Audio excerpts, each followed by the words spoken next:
and welcome to another classic series Doctor Who action figure review. San Diego Comic Con 2010 has come and gone, and if you're like me, you must have been following it online and checking up on all the new items coming out. And with another Comic Con, we have some more exclusive figures. And for the Doctor Who range, we had 2 classic sets and a new series set. The new series set being the 11th Doctor and Orange Dalek Scientist, the 11th Doctor being jacketless. A set that will not be released in the UK through Forbidden Planet, so I thought I'd mention that now. That will not be sold through Forbidden Planet, the new series set. Apparently BBC America wanted it exclusive just for the con. Lucky, really, that we've actually got the classic figures. So we have 2 sets. Here we have the 5th Doctor in Tom Baker's Season 18 costume, and we have the Master, or Chameleon, from Planet of Fire, and the 5th Doctor from Season 19 and 20. So I'm going to go through these reviews in episodic order. It will be in 2 parts, and for part 1 I shall be looking at the 5th Doctor Regeneration figure from Castrovalva and the end of Legopolis. So this new figure is a completely brand new sculpt. It uses the body of an as of yet unreleased Season 18 4th Doctor. So the fact that we have this figure is pretty much definite that we're going to get a Season 18 Tom. It goes without question. They're not going to just make this figure just for this Peter Davison. It wouldn't happen. So this is obviously the first nod to our Season 18 Tom. Before I go on to articulation and things, the head is not removable. It is a plug, not a peg, which means you can't take the head off.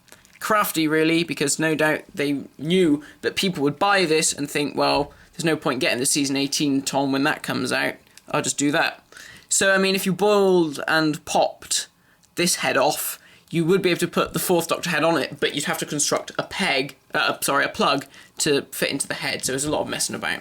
And he has all the traditional articulation, movement in the head. It might do a 360, I'm not going to force it. 360 in the shoulders, the biceps, the elbows, at the wrists. The waist also turns. It doesn't do a 360 very well because of the coat getting in the way, because the coat is very big and very thick. Legs go in and out. They do go side to side, again, hindered by the coat. And you have articulation at the knees. No thigh articulation, but you do have articulation at the shin. So, the detail of this figure. Well, the head is actually a brand new sculpt of Peter Davison. It's actually a very good sculpt because it uses a new piece of hair. Now, this version of the 5th Doctor, the hair is actually a separate piece from the face. The hair is obviously a lot darker, and it's a lot longer. The reason being is because it was darker and it was longer in that story. The Wave 1 release of the 5th Doctor, which was also meant to be from Castrovalva, doesn't have this, so this is actually a more accurate head. Put this head on the other one's body, you'd get yourself a proper sort of Castrovalva 5th Doctor. So the body, if I remove the scarf is easily removable, it just hangs, there's none of that removing the head business like with the other 4th Doctor. If we go back to the head, you can see that there's sort of a curve to the hair at the bottom. That is because the scarf, when you put it on, fits snug underneath it. It sort of clips in. So it's just sort of showing how the hair would have been moved out of place with putting the scarf on. So the coat sculpt's really nice. Lots of detail in the pockets and the buttons and that kind of thing, and the lapels. You've got the really big lapel around the back as well. The shirt is quite interesting because they haven't put the big lapels of his shirt popping out over the top of the coat. Now there's probably a couple of reasons for this. One, it would have been quite fiddly to do because it would have had to have been a rubber piece that would have to fold over the top that would have been fiddly, and it probably would have been a bit pricey, and it may have looked too thick. Another reason, of course, is that if you do it this way, you don't have to see those dreadful question marks. We know that character options don't like the question mark thing, so that could be another reason. I'm not sure. It doesn't really bother me too much. And the trousers are also a brand new sculpt. The legs here are obviously a bit sort of poofy because that's how the trousers were. And note the boots on this figure. Now, that's quite interesting because the actual costume that when Peter Davison regenerated uses the socks and shoes as June Hudson designed. But Tom never liked them, and so he decided to use these boots. So he wore these boots for most of season 18, apart from the first couple of stories, and he wore them in Logopolis. But when he regenerates into Peter Davison, Tom obviously nicked the boots, or they were his boots, I'm not quite sure on the story, and so the Fifth Doctor actually does wear the socks, so his footwear regenerates with him. I expect they used the boots because the boots look better, but the interesting thing is the way that the leg is sculpted, it could seem possible that this could have been replaced with a new sculpt of a sock and a shoe. So it's quite interesting that they never used that. And of course these boots were used in previous stories.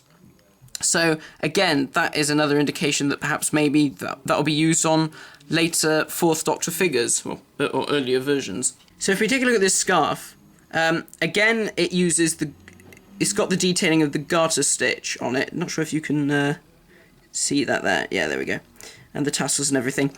It's one big rubber piece that's got lots of folds in it, and it obviously looks longer than the other scarf. It's good that they obviously resculpted it because it is a lot longer. This is the longest scarf. It's 25 foot, I think. Something ridiculous. It's really good. I think the red is actually maybe a bit too light. I think I would have preferred it to have been the same sort of a bit lighter shade than his actual coat, to be honest. It looks a bit red. But the interesting thing is this. Obviously this sculpt, I suppose you could actually reuse this on an earlier sort of Fourth Doctor version if they wanted to keep costs down, because obviously the scarf did get longer, so they could just repaint it in the multicoloured look. Another thing that's quite interesting about this Regeneration figure is the back. Now, as you can see, he's got all this green on the back of his coat, just at the bottom as well, and on his back of his arms. And that's meant to be from when the Fourth Doctor fell from the radio telescope and hit the ground. That actually isn't on the costume in this actual story, but I suppose it was just another thing they decided to add. I'm not sure if you landed from a height as great as that, you'd have great big grass stains down your back, because I'm sure you just sort of fell straight down. Anyway, overall, it's a really nice figure, and I have to say, I know lots of people have sort of said this one is the less interesting. I have to say I really like it.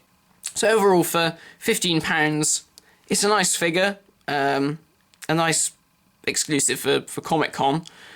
And yeah, I recommend trying to get your hands on it, especially if you're a fan of Logopolis or Castrovalva, or if you're just a Fifth Doctor fan.